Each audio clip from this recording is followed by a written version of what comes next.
What is up, and welcome to Horror for Dummies TV. I'm your host Tim, and this is Raw Reviews. We're going to be talking about a newer film that's just been released. Actually, it was released on March the 5th, and the title of this film is called The Devil Below.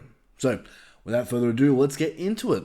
So, what is The Devil Below? Well, the story is, according to IMDb, a group of 4 amateur adventurers who specialize in exploring remote and forsaken places pay a visit to Shookum Hills, a town in the remote Appalachian Mountains which was abandoned decades ago due to mysterious coal mine fire.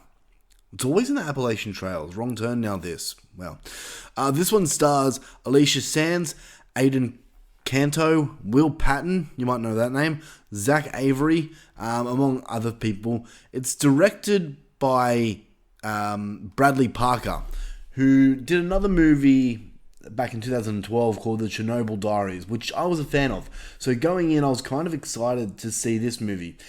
And the first thing I'm going to say about this movie, the first thing I want to talk about is the poster art to this movie. Because looking at it now, as you can see right now, it's one that kind of turns people away. I myself was turned off by the film due to the poster. If I'm being real here, the poster looks like something you would find at the bottom of a bargain bin. Not being mean, but that's just my first impressions. Straight away, I expected this film to be filled with the worst of the worst CGI. Horrible acting, generic horror plot that we've seen hundreds of times. That's what I got. First glimpses of the poster. But I'm glad to say that I was wrong. You know the old saying, don't judge a book by its cover? I kind of did that, and this movie had more going for it than I actually expected. Let's talk about the main things about this movie, because this is a creature feature film. How are the creatures? And this is where I think the film kind of works, because the creatures work. Now, the thing is, this movie does not have like a Marvel-style budget. It is a lower-budget movie, which had me a little worried, because with lower-budget movies, sometimes the monster or the creature can look horrible. It's usually too over the top with CGI, or they just don't show it at all. Where this movie works because they kind of come in the middle. They use the Jaws approach. And I say the Jaws approach where with Jaws they had the budget, but the machine didn't work. So instead of trying to force scenes with the machine, they used it subtly. And they do the same thing with this movie, where with creative camera techniques and sound, they make the monster a real big presence in this movie, and it comes off really well. Now, don't worry, because you do see the monster in this. Not as much as a film like this should show, because I honestly expected multiple CGI bad monster creations. But they do show the monster in this, and it does look good. I was actually impressed. And the big thing about creature feature films, which I'm a massive fan of, probably out of all the horror subgenres, creature features are up the top.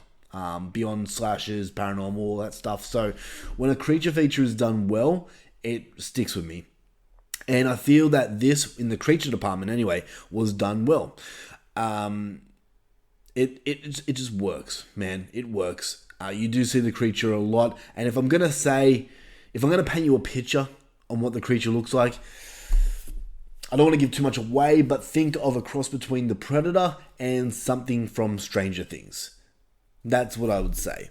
Now, I can't sit here and say that this movie was awesome, because I enjoyed myself with it, but it does have some flaws.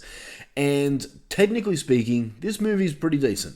The acting's good, the cinematography is pretty at times, the score is nice, but where it fails was 2 things I noticed.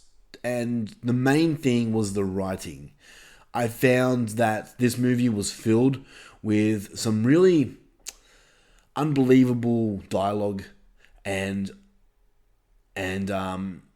not believable characters. On top of that, it does things that movies of this style often do, and that's cliched plot points to move the story along. It doesn't work. I've seen it multiple times, and when that happened in the movie, I was like, okay, this is that type of movie again. And it kind of lowered the score of the movie for me, because I've seen that done before, and it was just nothing new here. They tried nothing new with it. But yeah, look, and the other thing that kind of I had to mark it down. I found this movie dark, too dark. There were scenes in this movie that the lighting just wasn't there. There were scenes where the lighting just, you could barely make out what was happening. And I was watching this, and I had to keep turning my head to try and get different angles so I could see what was happening, and it just didn't work. So those are the two negative things I can say about this film, and they're kind of big things. I mean, obviously, if you can't see a movie, it's going to be bad, and if your writing's rough, then yeah, it's going to be kind of just a roll of the eyes film. I will say this though, there were scenes in this movie where I did get a scare jump, a jump scare, a jump scare, and silly me, really. Like I've been watching horror movies since like a young age, and these were just really simple jump scares, but they got me. They worked. So that's a plus for this film. I'm not going to say that it will work for you. I just let my guard down for 2 seconds, and yet it got me. So yeah, I can say it kind of worked. All in all, finishing up this review, can I recommend this film? And here's where it's hard, because for the most part, I was slightly surprised with this film. I didn't expect this film to really capture me or really get me or hook me in, but it kind of did. And I said before, it did have its problems, but for the most part, I enjoyed it more than what I didn't. Now, I don't think that this is going to end up in the top 10 of the year, the top 10 best movies of the year. And if I'm being real, I don't think it's a movie that I'll ever return to, unless maybe I'll just want to watch the scenes of the creatures.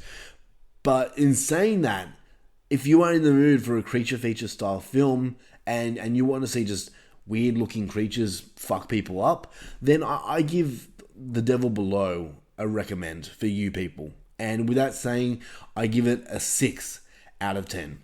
So go and check out The Devil Below. It's not as bad as you think. If you're one of those people like me who saw the poster art and thought, yep, bargain bin movie, it's not that bad. It's actually pretty decent. So there's that. Well, guys, thank you for joining me on my actually first ever YouTube review, Horror for Dummies TV. If you like this review, click subscribe and hit the bell icon. I think that's what you do. I'm new to YouTube, so I'm just getting the hang of it. But yeah, do that. Follow our stuff. We've got a lot of videos. We're still in the process of making this channel, so we've still got a few videos to come out. But if you like horror-related cooking videos, if you like reviews, horror skits, we're going to have all those types of stuff here for you. Until then, you can catch us on the podcast at horrorfordummies.podbean.com or Spotify or iHeartRadio or any of those other places where you can find podcasts. Just search us under Horror for Dummies and search us on the Facebook page. We have a group there called Horror for Dummies Super Friends. You can join and you can be a super friend with us. Until then, we'll catch you down the road. Love ya. Mwah.